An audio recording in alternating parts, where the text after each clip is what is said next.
আসসালামু আলাইকুম রহমতুল্লাহি ওবরাকাতু। আলহামদুলিল্লাহ ওসসালাতু ওয়াসসালামু আলা রাসূলিল্লাহ বাদ।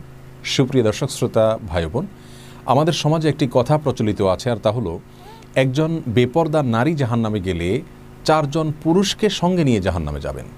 আর সে চারজন পুরুষ হলেন ওই নারীর বাবা, তার স্বামী, তার বড় ছেলে এবং বড় ভাই। আজ আমরা জানার চেষ্টা করব যে কোরআন অথবা হাদিসে এরকম কোনো কথা সত্যি বর্ণিত হয়েছে কিনা।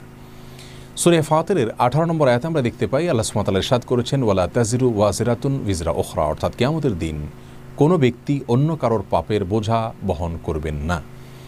সূরা নাজমের একটি আয়াতে আল্লাহ সুবহানাহু ওয়া তাআলা ইরশাদ করেছেন, ওয়া লাইসা লিল ইনসানি ইল্লা মা সা, অর্থাৎ একজন ব্যক্তি যা করবেন সেটাই শুধুমাত্র তার উপরে বর্তাবে। আর তিরমিজির একটি বর্ণনা আমরা দেখতে পাই, রাসূল করিম সাল্লাল্লাহু আলাইহি ওয়াসাল্লাম ইরশাদ করেছেন, আলা লা ইয়াজনি জানিন ইল্লা আলা নাফসি, আলা লা ইয়াজনি জান আলা ওয়ালাদিহি ওয়ালা মাউলুদুন আলা ওয়ালিদিহি, যার অর্থ হলো কোনো ব্যক্তি পাপ করলে সে পাপটা তাকেই শুধুমাত্র পাবে, অন্য কাউকে পাবে না। কারোর পাপের বোঝা তার সন্তানরা বহন করতে হবে না, আর কোনো সন্তানের পাপের বোঝাও কোনো মা বাবা বহন করতে হবে না।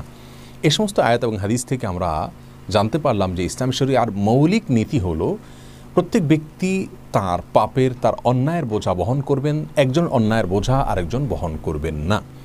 তাছাড়া একজন বেপরদা নারী তার পর্দাহীনতার কারণে যদি জাহান্নামে যান, তাহলে চারজন পুরুষকে সঙ্গে নিয়ে জাহান্নামে যাবেন, এরকম কোনো কথা কোরআন অথবা হাদিসের কোনো জায়গায় খুঁজে পাওয়া যায় না।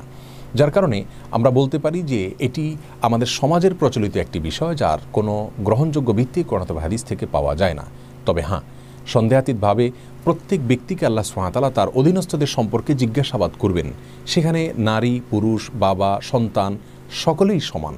যেমনটি বর্ণিত হয়েছে সহিহ বুখারীতে, রাসূল করিম সাল্লাল্লাহু আলাইহি ওয়াসাল্লাম ইরশাদ করেছেন, আলা কুল্লুকুম রাইন ওয়া কুল্লুকুম মাসউলুন আন রাইয়াতিহি, তোমরা জেনে রাখবে তোমাদের প্রত্যেকটা মানুষ দায়িত্বশীল। তোমাদের প্রত্যেককে আল্লাহ সুবহানাহু ওয়া তাআলা কিয়ামতের ময়দানে জিজ্ঞাসাবাদ করবেন তার অধীনস্থ, তার দায়িত্বে যারা ছিলেন তাদের সম্পর্কে। অর্থাৎ তারা যদি কোনো প্রকার অন্যায় করেন, তারা যদি পাপের পথ মাড়ান, তাহলে ওই ব্যক্তির উচিত হলো তাকে সেখান থেকে বাধা দেওয়া, তাকে সৎ পথে পরিচালিত করা। যদি তিনি তার দায়িত্ব সঠিকভাবে পালন না করেন, আল্লাহ সুবহানাহু ওয়া তাআলার কাছে তাকে জিজ্ঞাসাবাদের মুখোমুখি হতে হবে।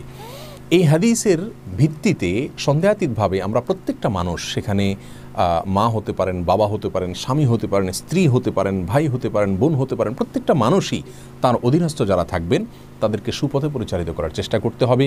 তারা যদি তাকে মন্দপথ থেকে বাধা না দেন অথবা মন্দপথে চলতে উল্টা বরং প্ররোচিত করেন, তাহলে সেক্ষেত্রে তারা অপরাধী হবেন এবং তাদের শাস্তি হবে। এই অপরাধটা, এই শাস্তিটা অন্য ব্যক্তির অপরাধের কারণে নয়, তার নিজের যে দায়িত্ব সেটা তিনি পালন না করবার কারণে, তার অবহেলার কারণে। অতএব কোনো নারী তার পর্দাহীনতার কারণে জাহান্নামে গেলে চারজন পুরুষকে জাহান্নামে নিয়ে যাবেন, এরকম কোনো কথা এভাবে কোরআন অথবা হাদিসের কোথাও বর্ণিত হয়নি। তবে হ্যাঁ, যদি কোনো নারীর পর্দাহীনতাকে তার দায়িত্বশীল অভিভাবক যারা আছেন তারা যদি সেটাকে হজম করেন এবং সেটাকে ইতিবাচকভাবে নেন, তাহলে সেক্ষেত্রে তাকে দায়ুস বলা হয়েছে। রাসূল করিম সাল্লাল্লাহু আলাইহি ওয়াসাল্লাম বলেছেন, দায়ুস ব্যক্তি জান্নাতে প্রবেশ করবে না, সেটি ভিন্ন বিষয়। বিধায় আমরা এ ধরনের কথা বলবো না যে কথা কোরআন অথবা হাদিসের কোথাও বর্ণিত হয়নি। আল্লাহ সুবহানাহু ওয়া তাআলা আমাদের সকলকে আমাদের অধীনস্থদের সম্পর্কে দায়িত্বশীল আচরণ করার তৌফিক দান করুন এবং সব ধরনের কুসংস্কারাচ্ছন্ন বিষয় থেকে, বিশ্বাস থেকে বেঁচে থাকার তৌফিক দান করুন। আসসালামু আলাইকুম ওয়া রাহমাতুল্লাহি ওয়া বারাকাতুহু।